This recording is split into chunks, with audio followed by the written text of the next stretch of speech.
All right, what's going on, everybody? Welcome to another episode of Lambdas Who Roll live on this beautiful Sunday. I'm your host, Hernan. And again, my co-host for today is Fernando. What's going on, brother? How you doing today, man? I'm doing very well, Hernan. How are you? How's Doing everything? good. Doing good, man. I'm excited.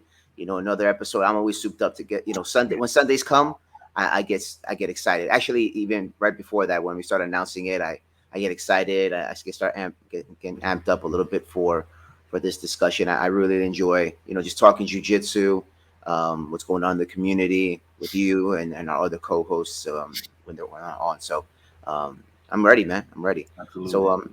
well, before we get started on our topic for today, we'll do our traditional training log. Fernando, what's up, man? What do you got to report for today, for this week, bro? Uh, Zero mat hours, unfortunately. um, I just started coaching kid soccer, so I'm just trying to adjust to that schedule. Yeah. I believe like once, probably like next week, now that I'm getting used to like a new thing, I'll be able to adjust my schedule accordingly and start training more often. But yeah, it's real sad, man. I'm just starting to feel that Florida was a bad look for me because I mean I just haven't been able to train, So And it's interesting because I think we mentioned that in a couple episodes back when we were talking about um, balancing jujitsu, and it being really a lifestyle, but also trying to adjust with other things that we do in life. Right, we're parents, we're professionals, and jujitsu is part of our lives.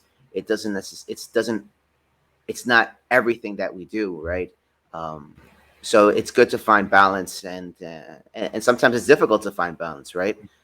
Things come up, new endeavors start. For example, like you just mentioned, the soccer, but I'm sure you'll get back to it. It's always there. It's not going to go anywhere.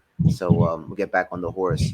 It actually, you know what? These past few weeks have been also light for myself. The amount of opportunities really haven't presented itself, even though like I have the guys come out to the garage. yeah, It's been really low in the numbers. I think it's just the summer. I mean, we're at the end of the summer. People are yeah, now going back to school, going back to work. Things are opening up a little bit. And I think slowly but surely people are just start ramping up their training. This week I was able to get two classes in, pretty decent roles. The nice part about this week was Diego actually came down to Maryland on Thursday, so it's exciting to have him here, have him roll with the guys here at Rollstar Maryland, and just kind of see how his game has evolved. So it was nice to roll with him a couple times. That was W- pretty cool. was this your first time rolling with him now that he's a black belt? Yeah, it's the Oh first time wow. rolling with him as a black. Yeah, and we mentioned that when he got his black belt back in June, I told him, man, I'm sad that we didn't get to roll during that weekend, and kind of break it in. So this was actually the first time he came down. We rolled as a black belt. I wish I would have recorded it, or take some pictures and stuff. But it Totally was cool. nice. His game is interesting. It's a little different than what I'm used to, with the other guys. But it was nice to He has these to like be pushed a little bit. he has these new black belt superpowers now that he's pulling on you. Yeah, it's weird. I'm a believer that every rank that you get, you all of a sudden you ascend to a new level, like as you power up. And but yeah, he had some tricks that I wasn't expecting, and kind of put me in some tight spaces, and kept me sharp. Kept me Mhm. sharp. So it was nice. It was interesting to be able to roll with someone that's a little bit more advanced than the typical guys that come here. Usually white belts, maybe some blues, Mhm. but it was challenging. And then yesterday, I was hoping, man, you'd come yesterday, man. The movement lab was pretty exciting. We had a decent group, and most of the guys that are there were fairly seasoned white belts, so they give you some decent rolls. Mhm. So we had some good rolls out yesterday actually. So, but yeah, man, make it out to the movement lab, or come up here if you can, or definitely go to check out your gym locally. So, Mhm. but you'll get back on it, no problem, man. Absolutely. All right, so today we wanted to talk a little bit. We're kind of deviating from the last couple of weeks where we were talking about self defense. We've been talking about um, including BJJ into law enforcement, really focusing on that angle of jujitsu. And now we're shifting gears today, just to kind of spice it up a little bit, mix it up a little bit. We're going to look into this whole concept of sports jiu-jitsu and really focus on the absolute division, right? So we came up with the title for today, absolutely unnecessary question mark. So Fernando, man, and I know you kind of drove this one. What was the idea behind it? What led us to this point today? It was funny that you mentioned this. So how it happened was I was I'm a as everybody knows, you know, I'm a season pass holder to Hershey Park, so I go off fairly often, and I go in with my kids because they love it. And I happen to be on the carousel ride, right? You know, it's not a fast ride, so I'm like checking, you know, on my because I knew that Pans was going on, so I was like, oh, let me see what's going on. Mm-hmm. I came across a video on IBJJF, um, and it was AJ, and I don't want to butcher his name, Agrazam. Yeah, Florida boy. Yeah, Yes, yes. that's how I Yeah, know I him, was going to say Florida the boy. prisoner of Yeah, Azkaban. that's his name, right? No disrespect, but and he was going against a much larger opponent, and forgive me, I didn't remember the name, and I mean he was just getting smashed, and it just I just got upset because I'm like, as somebody, I'm also a little bit smaller, and I've gotten smashed over the years by much larger opponents, well, smaller opponents too. I don't really think I'm that good, so like it just I was like, what's the point of this? Like I remember, when you learn jujitsu, learn like one of the philosophies from Grandmaster Helio Gracie is that, you know, BJJ gives you the opportunity to, for a smaller opponent, Mm. to, hold their own or to be able to, beat a much larger opponent. And I feel like with the absolute, division, it's kind of like, you know, kind of like a slap in the face to him. Like all this, like whatever you say is wrong, basically. Yeah. And it just upset me, and I just threw it out there in the chat, a little WhatsApp group, like, hey man, like is this even necessary to have this? Like, Mm. what's the point of this? So the funny thing is, AJ, if I'm correct, that match that he had, I can't recall who it was. I want to say it was Max Jimenez, but I'm not really 100% sure. I'm trying to look it up right now, but I can't really find it. But it was a bigger guy. Obviously, you see the clips floating around on Instagram and stuff.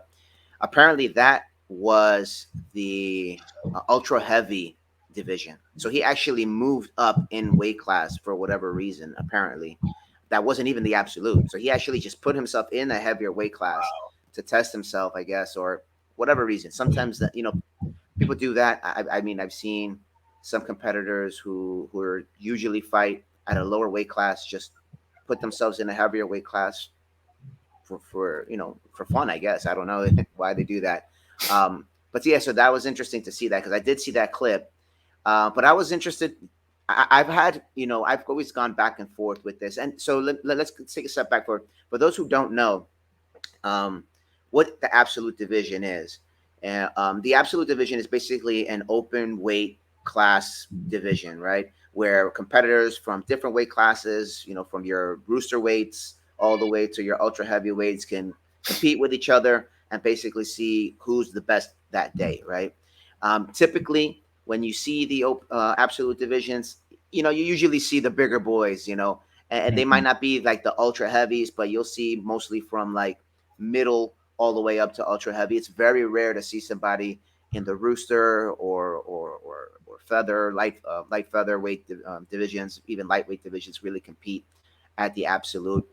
It's rare. I mean, still it happens, but it's not that common, and it's even more uncommon to see one of the lighter weights actually win. That particular division, right?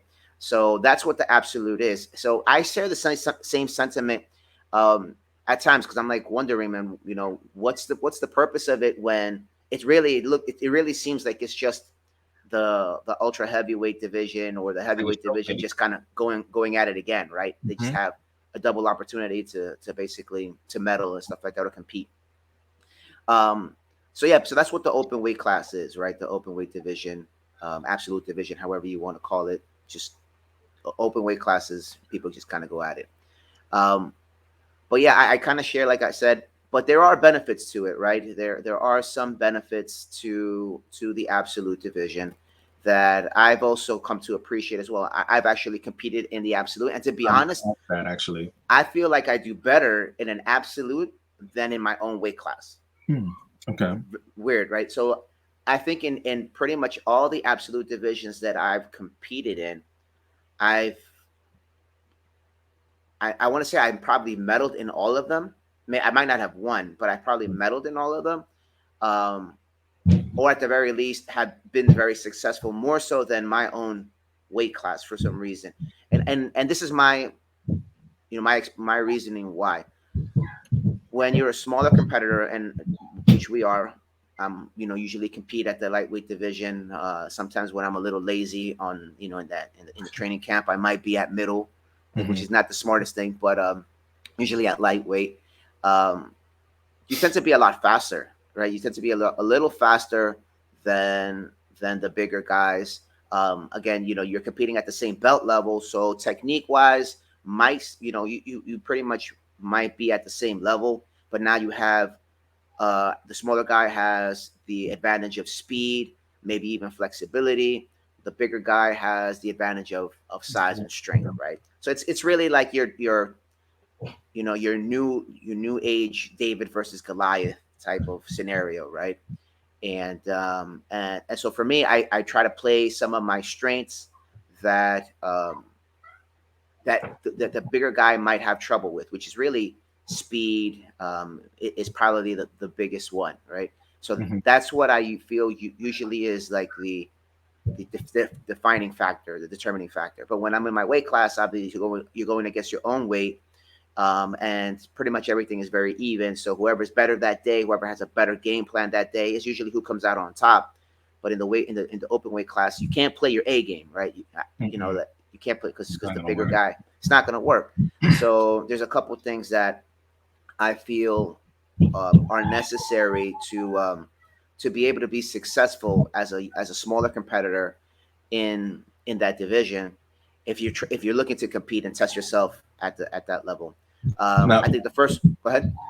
oh yeah. So, I wanted to like who, like in your competition, like when you did the absolute, like who would you say might have been like the biggest person like you've gone against? I guess like Um, size. yeah, yeah. Usually, if you're competing at the open weight class, and this has been from my experience, most of the guys there are like at least medium heavy, which is definitely above. I think 100. 180, 185, 188 is middle. Is considered middle. So you're looking at guys who are upper one up, mid 190s and above. I think it's Light middle heavy. heavyweight, like Yeah, light light. heavy. Yeah. Yeah. So you got easily you have guys that are 200 plus, and keep in mind that when you compete, depending on when you weigh in, the guy might actually be heavier the day of the match. Some competitions you can actually weigh in the night before, and then you have the night to recover, whatever, hydrate and stuff like that. So they might actually be a little heavier the day of. IBJJF is a little bit different because you have to weigh in right before your first match. So it's the weight cuts still happen, but it's a little trickier to kind of weight cut significantly and then go ahead and compete at that high level. It's kind of dangerous to say. So most people probably are within that range, right? They're not cutting like 20, 30, 40 pounds like some people probably do. But yeah, the guys are tend to be 200 plus, um, and you can feel it, man. You feel it. Obviously, if you've ever competed, the the level of intensity is way higher than you would go at a in the gym. Hmm. Even though the intensity in the gym is significant, that's why it's really important to train in your gym as if you're going to compete. Same level of intensity, maybe even the points, kind of understanding how that system works. Um, but there's always going to be that extra little factor. The adrenaline is higher. The nerves, any fears or whatever, the noise from the crowd, all that stuff, plays a role. We talked a little bit about that last week. How there's different variables that are brought into a competition that impact your performance. But I think if you're looking to compete at the open weight class, the absolute division, there's a couple of things that as a smaller competitor, one you should really keep in mind is you should definitely have a particular game plan for the open weight. You're going to have your A game for your weight class, which is your go-to. But for the when you go with bigger guys, you have to assume you're going to go against bigger guys.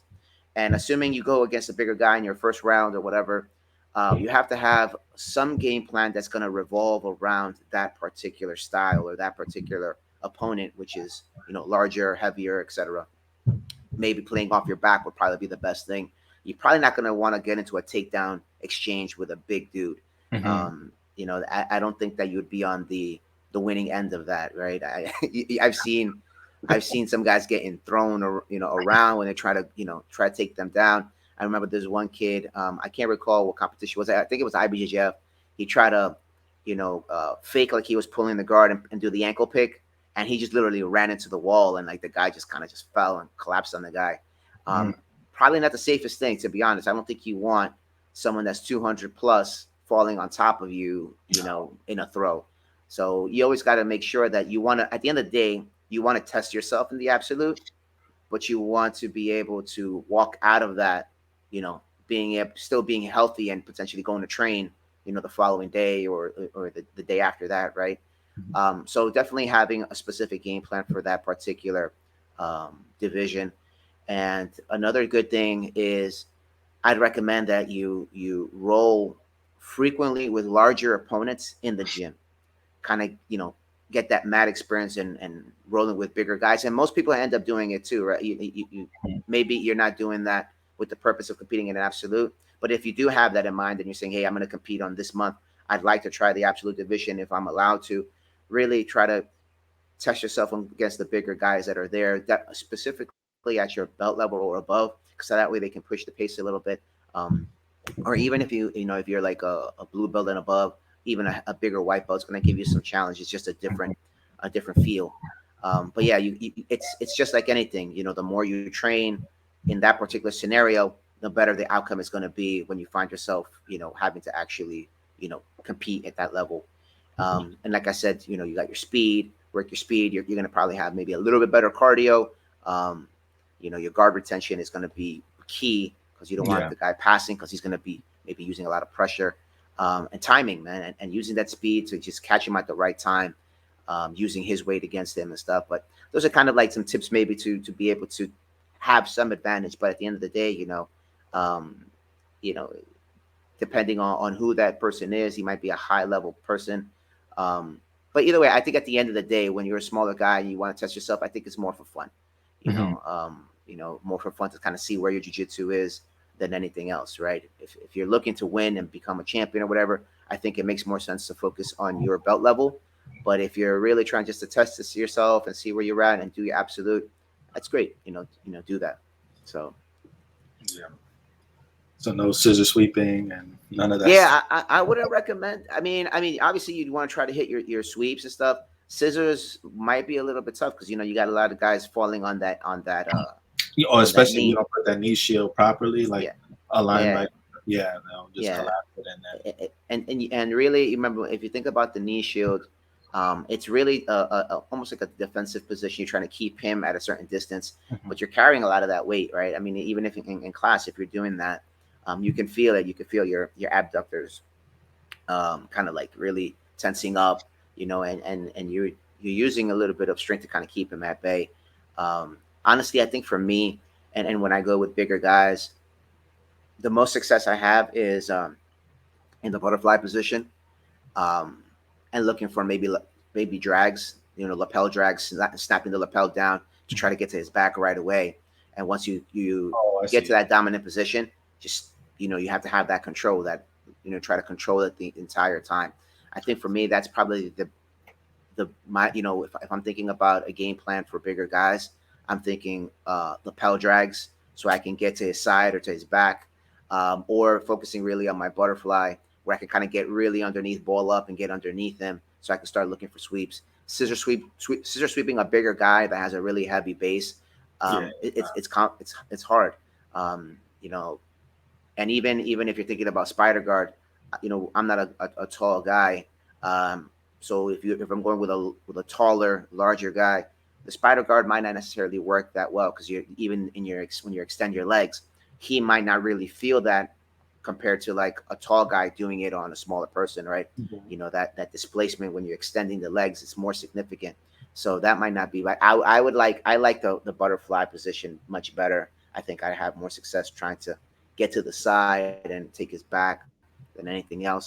And Bruno Malfacini has a really approach. Like he spoke about this in several of his videos on YouTube and DVDs. Is like the jujitsu for bigger, small guy jiu-jitsu for bigger opponents, and he really focuses on that butterfly entry. So I think that's a really smart game if you're looking to develop a game that's surrounded around that absolute division.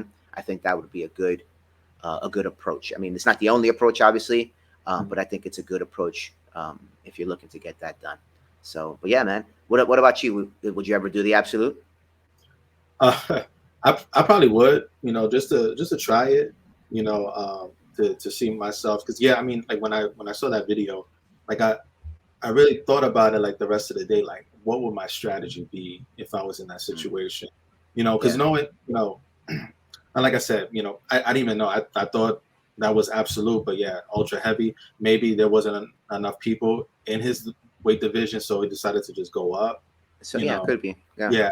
So, like like in my experience rolling, I kind of, you know, as my guard retention isn't that great because like if I try to play off my back, a lot of times I get passed, and especially with a larger opponent, they get to side control and just their whole, especially like higher like black belts, brown belts, they know how to use their weight to their advantage, or like you can feel that pressure, and Yeah. sometimes like sadly I even tapped to it because I couldn't breathe all of a sudden, like I felt like my ribs were like caving in like my chest.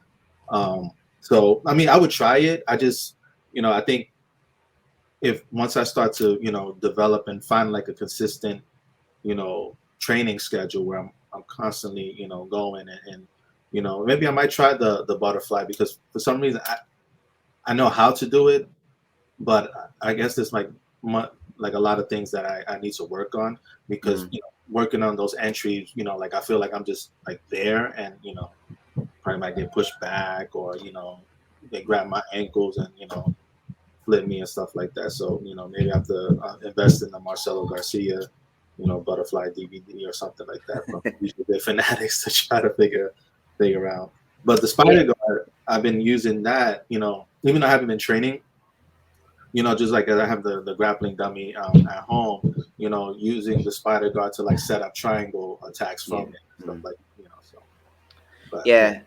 Yeah. I mean, again, Spider Guard I think is really good when you're going against guys your size Mhm. or guys that are obviously smaller than you. Yeah. Um, but if you think about triangling a really big guy, probably Yes. not going to go your way. Yeah, that's why I think the best bet is to try to get around them and take their back, and just kind of backpack them like a little monkey the whole time, and just try to control that position, or keep on scrambling with them. If you have them on your back, just keep on scrambling, knee on belly. Just keep on going to Mhm. mount, jump back off, and you got to just keep on beating them with speed, really. See, I And noticed that, right? like, I'm sorry, yeah, like with a lot of the bigger guys, they struggle on their back. Yeah, I mean, you got to think about it. They have they got a lot more body to move. Hmm. It lot more mass that they have to just kind of circle around to try to roll to one side or to get to one hip. Sometimes they tend to be a lot taller too, so to bring their leg around to try to recover their guard, it takes a little bit more time. And if you're a smaller guy and you can kind of move through those, Hmm. through their legs, weave through their legs, scramble around, you know, um, go from one side of his body to north side to the opposite side, and just keep him moving on edge, really trying to figure out where you're going. It takes time and it takes out energy too, and that's another Hmm. thing too that we didn't talk about. You typically, depending on your belt level, you have a certain amount of time, and we mentioned that usually a smaller guy would probably have a little bit better cardio. So maybe a good strategy is to kind of gas the guy out a little bit, Hmm. you know, and then maybe capitalize on the last minute or two and give it your all in the last minute. But yeah, just keeping him, guessing where you're going. That's a really great approach to winning that particular match. And again, this is a match based on rules, right? Time, you got points, and obviously you got submission, which is the ultimate end game. But at the end of the day, like in a self-defense situation, obviously. But yeah, but in a competition and you're testing yourself, yeah, I think you definitely have to try to um, keep your speed going, keep them guessing, you know. But yeah, you know, but it's interesting because even though we don't see too many competitors winning the absolute, there have been success stories where smaller guys who have competed in the absolute division um, that have come out on top. And a couple of names that come to mind, and the biggest one for me is Kyle Terra. I know that he really tests himself in the larger in the absolutes, and he's actually won several times. You know, and you know, pretty big scenes. He's won the American Nationals. He's won the British Nationals, the Euros, the Nogi Euros. He's won at the absolute level. Um, and then one of his proteges, Mikey Musamisi, right? I believe that's how you pronounce his name. I'm sorry if I'm butchering your name, but you know, he just competed not too long ago in the Euros, I believe, in the open weight class, um, and you know, he did fairly well, right? He didn't. I don't think he won the match. He didn't win that match, but he still did fairly well. And Is it you no have gi? other competitors. Nah, that was with the gi. That was with the gi. He Okay. did it with the gi. Yeah. Oh, but I thought he was And done with. no, he competed in the gi at the Euros, I believe. And Okay. you have people like you know, doesn't compete too much anymore. Mostly focused on MMA. Even that, I'm not sure where he's at, but Kron Gracie has competed in the absolute, and he's a smaller guy. I think he competes at 167, which is like the lightweight class. Um, you know, and he's done the absolute divisions and won. Um, and you know, you have other competitors that also done it. And then in today's, you know, time, seeing highlights on Instagram and stuff, you know, like I said, you have Mikey, but you have this other guy. I'm not sure if you've heard of him. He's called they call him the I think the Giant Slayer. Really? Um, yeah, you gotta look him up. Okay. Yeah, his name is Esteban Martinez. Esteban Uh, Martinez. Yeah, he's a roosterweight, so he's like in the 125 class. yeah. Small guy, and you see him going against bigger guys and placing too. Um, you know, it's interesting to see, and you can see, and his approach. He's scrambles really well, very athletic. I mean, you see him doing flips and all that stuff. So when you see him going against these bigger guys, he's kind of using some of the tips that we mentioned, the speed, you know, the agility, the moving side to side, trying to keep the guy guessing. Obviously, you know, you know, he's a black belt. He's at the black belt level, competing against other black belts in that division. But he's having some success, and even if he's not winning, he's going out there and testing himself, and he's making it exciting.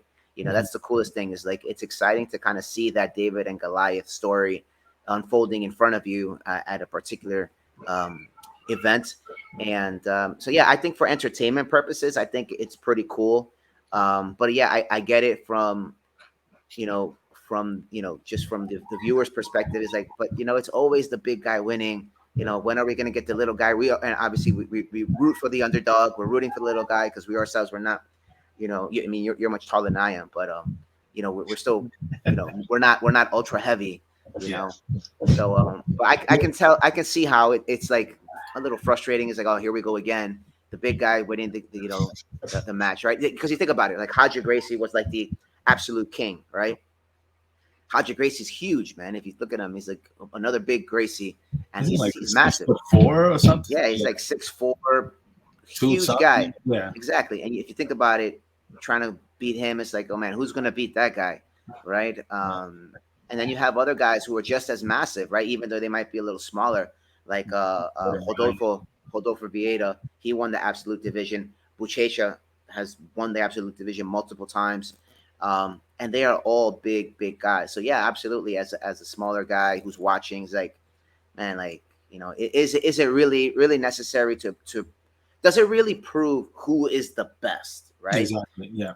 Because I mean, I think at that point it's like you guys are both the same at skill level.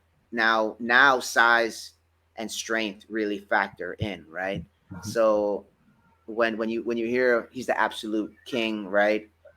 Even like Gordon Ryan's a big guy. I mean, he's Mhm. pretty big. You know, you Yeah, see it's him, like he's getting 240 something at least. yeah, Yeah. he's a big guy, Yeah. right? So when he's winning the absolute divisions, it's impressive because he's a beast, right? Skills and level it's on another level. But Predicting. could you imagine if he was a really small guy, right? Because now I mean he's skilled. I no doubt he's using skill, and if you look at the way he rolls, he's not. It does, you could tell he's not using strength. Maybe sometimes he'll kind of have to use it for control, but most of the time it's very fluid. So I think he would have a significant amount of success at that skill level if he was a smaller guy. But obviously now you kind of have to factor in the fact that he is big, he is strong.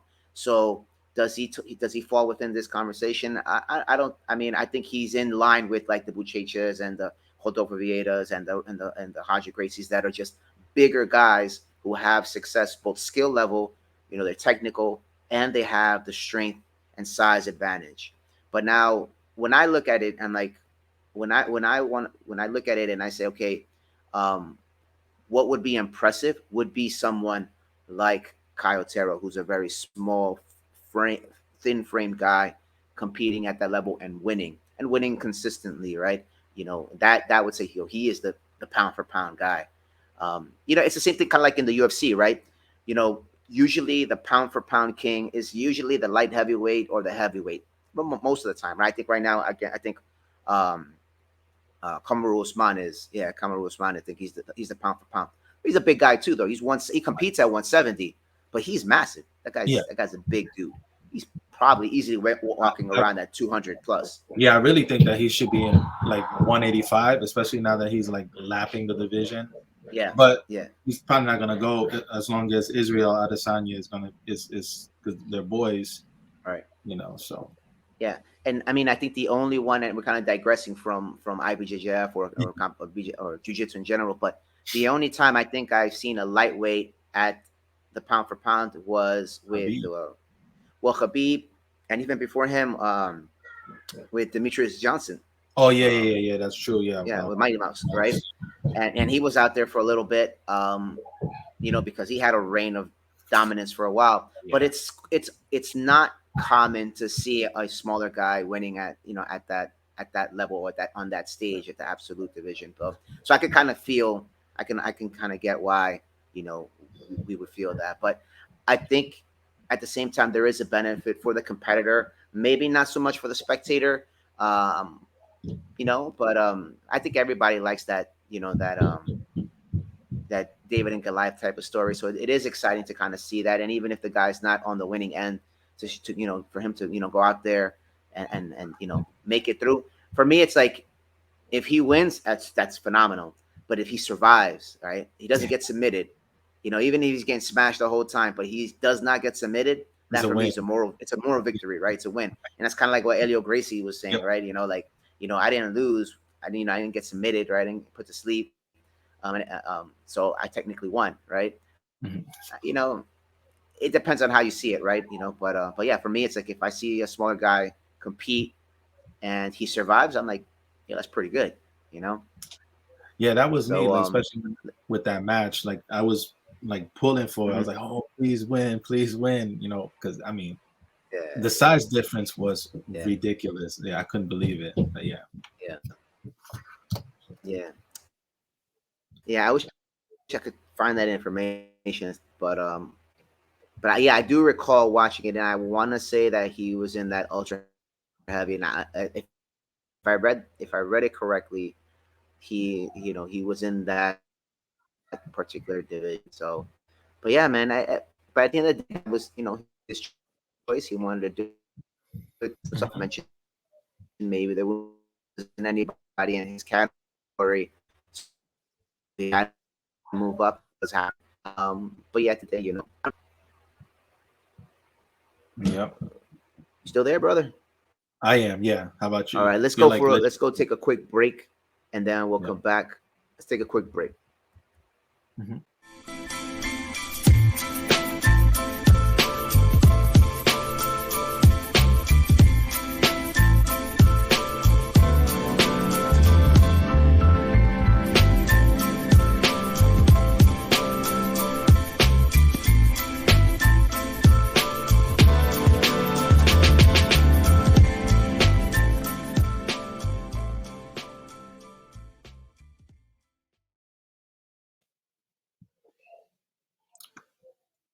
Hey, so Hernan, were you? So, what were your thoughts on Pans in general? Like, did you get a chance to check out some of the matches? Like, did you enjoy it or?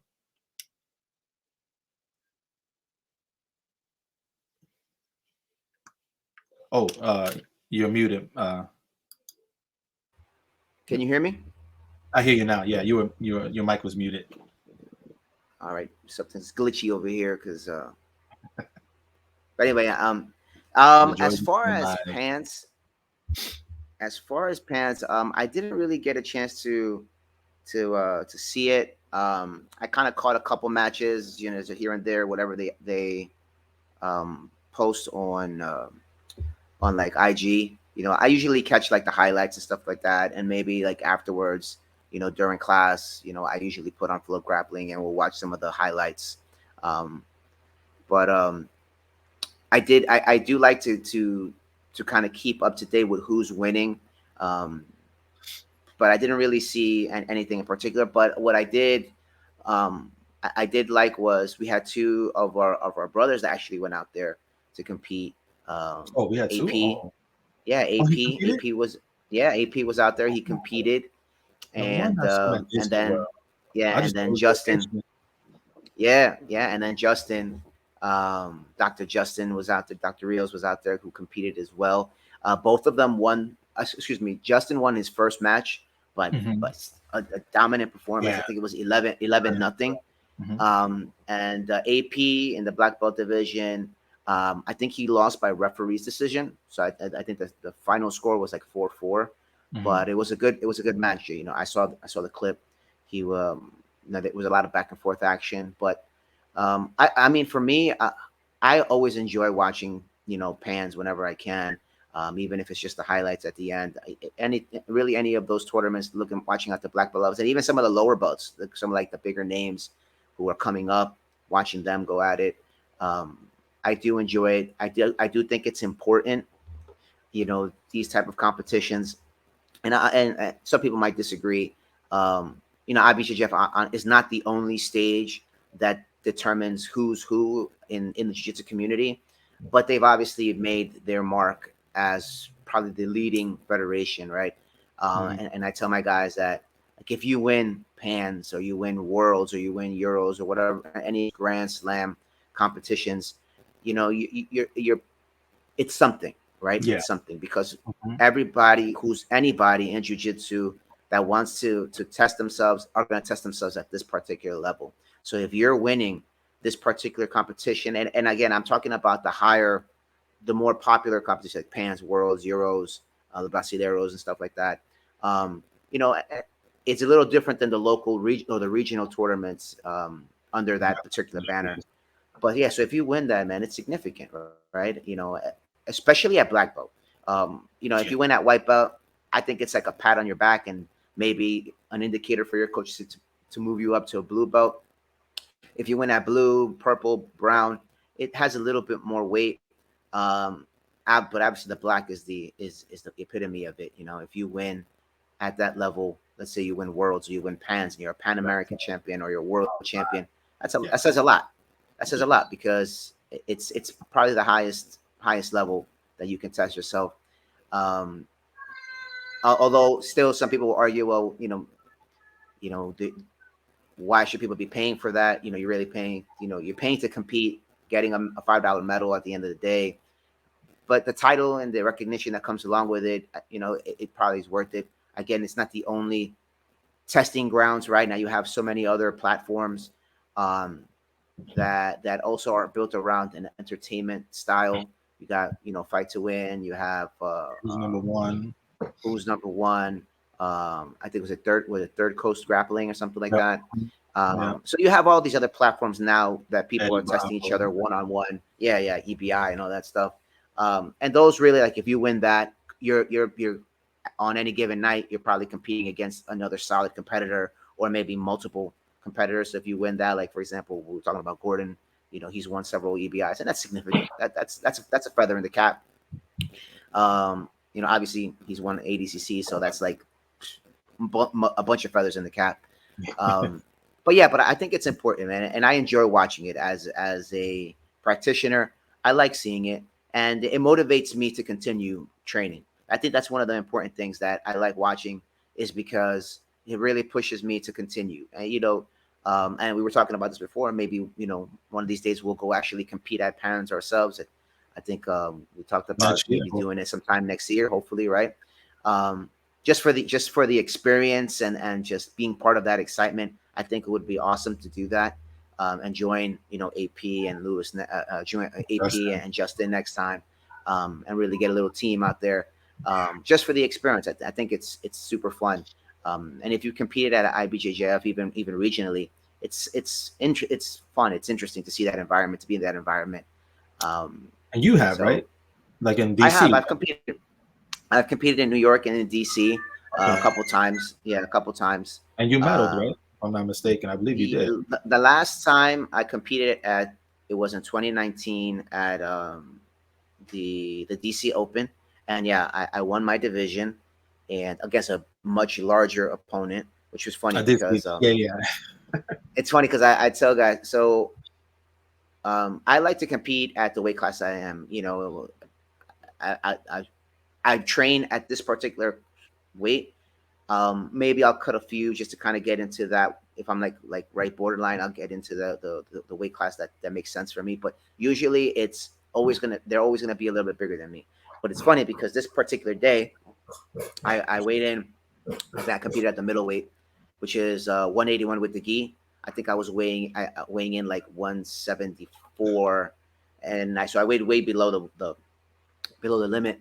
Um, and I go to I go to my ring, right, to the mat, Mhm. and all I see is just a bunch of big guys. I mean, huge guys, and I'm 5'4", but everybody was at least 6 feet plus. Like, And I'm like, man, which one of these guys am I gonna go at it? And I'm like, I hope it's not that guy. It was this big Russian looking like dude, and I'm like, oh man, maybe it's not him. And lo and behold, it was him. Ivan They Drago. call us out, and all of a sudden, this guy is literally 1 foot taller than me. I mean, literally. Wow. And so I'm like, so obviously at that point, you're like, oh boy.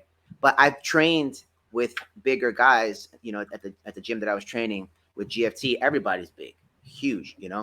So a part of me was like, I've been here before.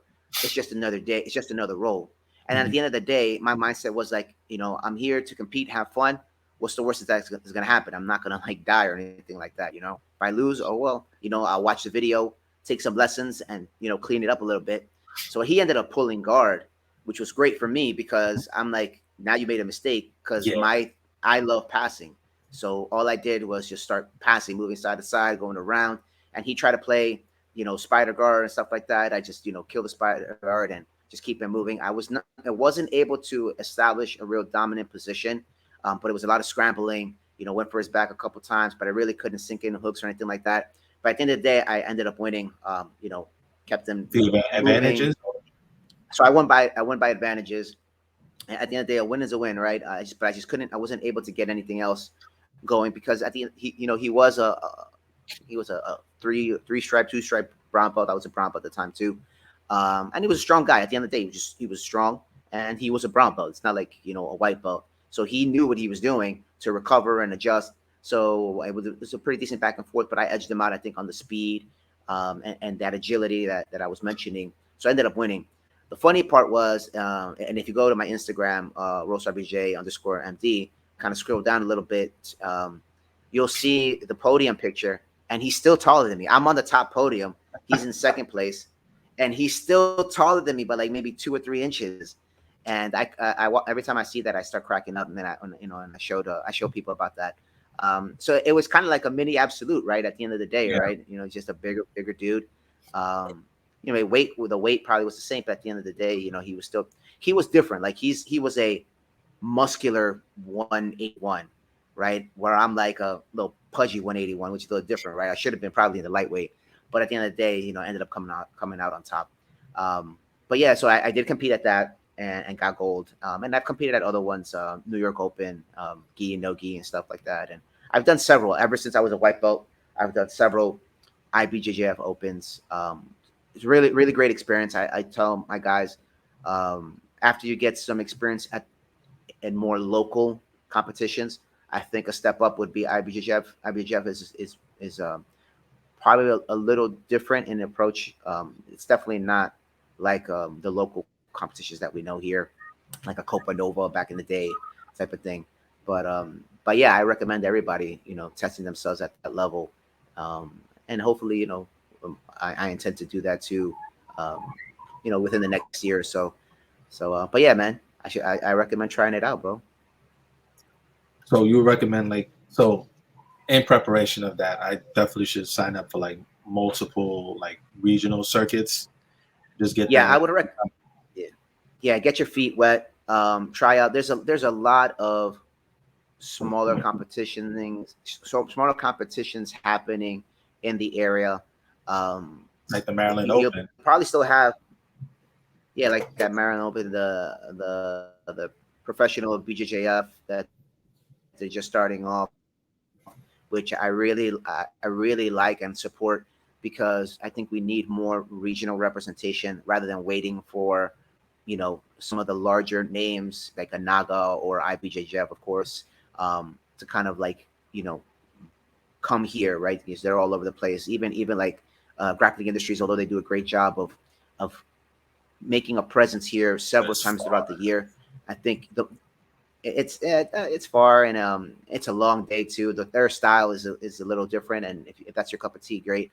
But I think it's just important for other people to really provide an opportunity for local people to compete more often, right? And just give people a more of a variety of opportunities, and I think that you should try that out. You should try a competition at that level. Even I know Capital is doing they're opening up their doors. Yeah, they're opening up their doors, and they've done the in-house competition for a very long time. I competed at that too several times, and now they're doing it. I think they're opening it up to outsiders, which is really cool.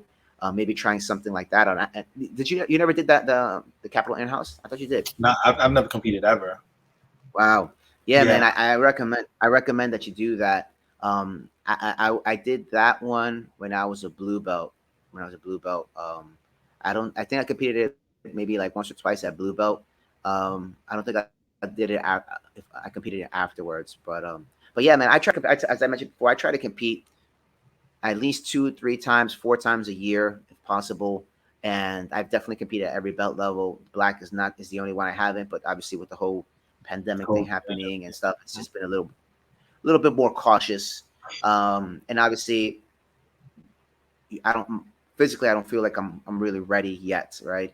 I would want to get to a certain level, both technically and physically, before I step into that category, because I think at this level, everybody's going to be good, right? Even though I'll be in the old man bracket, but you got a whole bunch of old men who've been black Yeah. belts for like years, right? I see like pans, and I'll see who's in that Masters 2, Master 3, and I'll recognize some of those names because those guys have been professors for like as long as I've been training jiu-jitsu. Two, second, third, fourth degree black belts have their own schools and stuff like that. So now you're like, oh man, that's who I'm gonna go against. So I got to make sure that I bring, my A game that day and test myself, right? Because you're going to go against guys who've been probably black belts just as long as you have been, right? And that are still actively competing, passionate about competing. So maybe they might not feel like they want to be in the adult category anymore, um, but at their age limit, at their age, the division that's associated to their age, they're still going to compete and it's still Mhm. going to be challenging, you know. So, but yeah, I highly recommend it. And then anybody who's listening, that has an interest to compete, but still kind of like iffy, I do it. I tell everybody you do it at least once in your life, but the best thing is do it at every belt level, at least once every belt level, and kind of see Yeah. where you're at. So Yeah, that was my I got mistake. I man, got. we're gonna get you. We're gonna Yeah, I was get gonna you say there though. We're gonna, I let my ego get in the way for a white belt. I was like, I didn't want to lose. Probably would have, you know, would have loved to have done it. I probably, I think I would have. I felt like I could do well.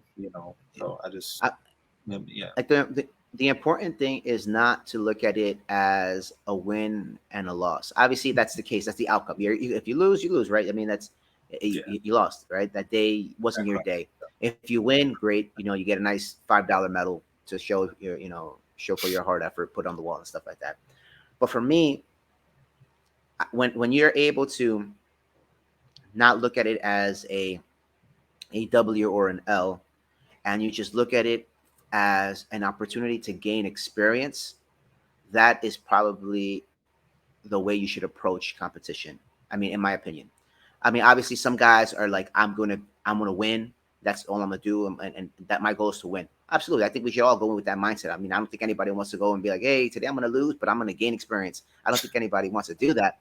But in the back of your mind, like, if that if what's stopping you is the fear of losing, you got to like put that to the side and look at it as, well, this is just another opportunity to test myself and see where I'm at and learn from this experience.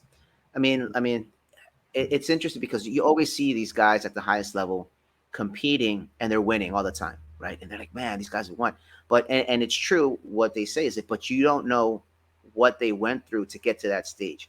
I Yeah. remember, and one of the biggest examples is Keenan Cornelius. Is probably one of the best examples.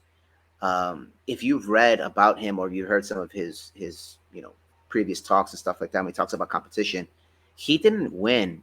Like he wasn't that guy until he was at that purple belt in his probably like a year or two after purple belt, right? Like he started jujitsu in Hawaii, and then he wasn't winning anything. Nobody knew who he was at the white belt, blue belt, or even at the early purple belt stages. It wasn't when he came down to Maryland and he started Take love. training under with Lloyd Irving, right? Started Mhm. training with Lloyd Irving. Started working on a particular game, and he started winning, right? He found a formula for success, and then he started implementing that formula of success, and he found it. But it took years for him to get to that point. Same thing with like JT, and it's really the same thing like with in any sport, right? And you hear Michael Jordan, right? Michael Jordan talks about how he got cut, his JV year in high school. Then that summer he busted his butt to grow a couple inches, tried out, and then he became who he was, right? And even in that, after he became Michael Jordan, the superstar, he still had many experiences where he failed, right? He's failed many times, and but that's what's led to his success, right? And they have those, these quotes, I failed X amount of times, and that's why I That's succeed, right? yeah. Mhm. And at the end of the day, that's really what it is. You go out there, have fun, test yourself, and nobody's gonna. One of the biggest things for me that I felt like, oh man, I'm gonna compete. There's people here that I know from my school, from other schools. They're gonna record this, and I'm gonna be somebody's highlight. Oh no, what about that happens? And now everybody's gonna be like, man, look at this guy. He's a blue belt, he's a purple belt, brown belt, black belt. Man, he sucks, and he shouldn't be that belt. Everybody's, people are gonna criticize no matter what. Mhm. People are always going to say something, a negative, that, but that's really when our mindset should take shape and be like, look, I don't care what people say. I'm here for myself. I'm here to learn. And at that point, you're able to extract whatever you benefit from. You're able to extract the benefit from that experience, right? You got to kind of keep that to the side. And Yeah. obviously, man, I battled that for a long time, and I probably would have competed more if it wasn't for the fact, like, oh man, I don't want to be somebody's highlight, and I don't want to be on somebody's list and be like, yeah, I beat that guy, I want to smash that guy, and trust me, it's happened, man. I remember I went to a competition once where I competed against this one dude that I knew, right? We trained before, and he said something to his teammate after the match, which I found very disrespectful. I competed against him. I was just a brand new purple belt. He's already been a seasoned purple belt, and he's won large competitions. And I did my best, man. I was just trying my best, playing my Delahiva, doing what I could. First match, I lost by points. It was the best of three. The first Mhm. match I lost by points. Second match, a little more gassed, ended up losing. And Yeah. then we got off the mat. First thing I hear what to First thing I hear him say to his teammate was, "That was easy work." I'm like, damn, like that's messed up. Like, he didn't even shake my hand. He wasn't like, "Yo, good job," pat on the back. He just kind of said that for whatever reason, and that really that really sat in the back of my mind. But for a while, I was like, man, I don't want to be anybody's highlight. But I chose not to let that bother me. So I went out there and competed again the next time. And as a matter of fact, that same tournament, I competed in the absolute and ended up getting silver. I came back and won silver in the absolute when I lost in my division. Um, but I didn't let that stop me. I was like, you know what? People are going to say what they want to say. People are going to think Yeah, what they want. You really can't stop that. You are probably going to somebody's highlight. Oh well, so what? Brush it off, smile about it, and move on. And don't let that limit your growth. So yeah, man, I would say try it out. Don't be afraid. The best thing that you can do is go out there, compete, record it, watch it, and see where you have to fix your game, and then try it again and try it again. You'll be on top. That's just the way it is. So, but yeah, we'll get ready. We'll get ready for one. yeah, We've yeah, been yeah. talking about it for a while, but we got to get there. I know we're dads. We got other responsibilities. We got work, so it's a little bit harder than other people.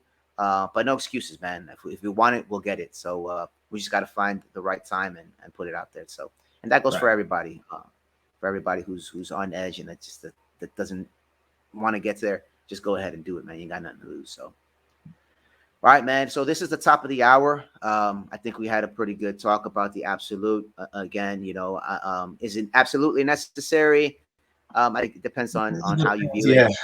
Yeah, Yeah, I think for the competitor, you want to test yourself. Absolutely, I think it's a good platform. But you're honestly, you're testing yourself in the gym, going against big guys all the time too. So why not in a competition and see where you're at? Maybe get a nice, $5 medal for it and stuff. But the experience is probably what's the most important thing. For the spectator, I guess we determined, yeah, it might not be so entertaining to hear about the absolute because at the end of the day, it seems to be the two biggest guys going at it again. But it is what it is, man. I mean, it is what it is. I think it's still entertaining to watch. If you're, if kind of if you're an enthusiast, and especially when it's two big names. Um, but yeah, man, I think for the competitor itself, I think it's great. I think we've offered some advice. If you are a smaller guy looking to compete, you know. But yeah, man, it's each his own. I think it is necessary at some times, but you got to be very careful. Just you want to make sure that you walk out of that match, in one piece. You know what I mean? So that you exactly. continue training. So, all right, man, let's wrap it up. So let's go around the table. Any final words, Fernando? Yeah, thank you for this conversation. I really enjoyed it this week. It was good to talk about, not only just the absolute, but just talking about like, our thoughts on IBJJF, like competing, so that motivation, definitely it piqued my motivation right now. Like I really want to start getting into that, that competition mindset. I wanted to do the Maryland Open, but Hershey Park, my kids want to go, so that's that Kids weekend first, brother. out there. Kids first, man. Yeah, yeah. But definitely like I really take your advice to heart. Like going through your your triumphs, your successes and things like that, or even I appreciate you being open to talk about like your failures as well. So like I really appreciate this hour. No doubt, man. And honestly, again, I think we learn more from our failures than we do from our successes. It Hmm. gives us an opportunity to always find a new plateau to reach, Hmm. and it's really important for us to accept our flaws, our weaknesses, our losses, so that we could become better, individuals. That's the only way that we're going to evolve. If you're constantly winning, what else do you have to aim for? Exactly.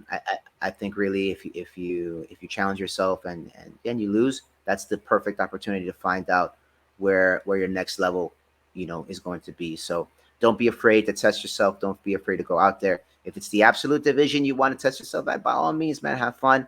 We shared a little bit again, a little bit of strategies. Have fun, do it. But train hard and train smart, like we always say. Again, thank you, Fernando, for joining. I did like that you pitched this topic. I was interested in it because I have some of those sentiments sometimes, like, oh, here we go again. Hmm. But I think it's cool. I like the talk, and I'm glad we were able to share something. Hopefully, that'll be a benefit to somebody. But with that said, make sure that you subscribe to our channel on YouTube. We have a fan page, Lambdas Who Roll Live. Make sure you follow us, Instagram. Follow us. We're putting out real good content. Have a lot of good stuff going on. We have some things that we're working on behind the scenes to try to get set up, including a self defense or law enforcement training coming up in the next couple months. To kind of piggyback off what we've been talking about these last few weeks, looking to maybe get that set up sometime in either end of the year, early next year. But that's in the works. And it's going to be exclusively for police officers and to train them and to introduce them to jiu-jitsu, as well as another open mat in the works that we have. But with that said, thank you, Fernando, again for another exciting week. We'll be here again next Sunday with another hot topic. So until then, train hard, train smart. Para siempre. Take care. Simple. Mhm.